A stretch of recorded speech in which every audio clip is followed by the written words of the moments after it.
Magandang araw sa inyong lahat, isa na namang balita ayon sa Inquirer.net. Inamin ni Carlos Yulo ang pagkakamali sa gitna ng lamat sa pamilya.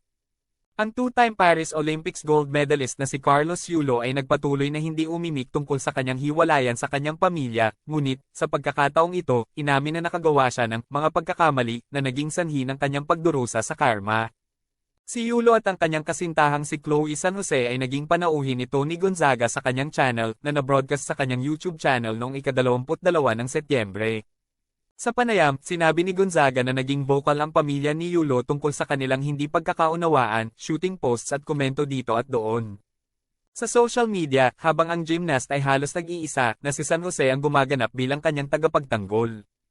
Ayon kay Carlos, personal po kasi masyado eh. Hindi na rin po para malaman ng tao, ng buong sambayanan kung ano yung nangyari. Basta ako, alam ko po sa sarili ko, sa puso ko na napatawad ko sila and inamin ko sa sarili ko na nagkamali ako, he said. Kinarma na ako, kasi mali nga naman sagutin mo sila ng ganon. Gusto mo ipaglaban yung sarili mo and relationship nyo, ang sabi pa ni Carlos Yulo. I know to myself and in my heart that I forgave them. I admitted to myself that I was also wrong. I had my karma because it was wrong to talk back to them. Of course, I was emotional. I want to fight for myself and to our relationship with Chloe. Ito ay pahayag ni Carlos Yulo. Please don't forget to subscribe TNT Trends and Tour channel and click the notification bell to notify you in our next video, and please click like and share and comment down below. Thank you for watching.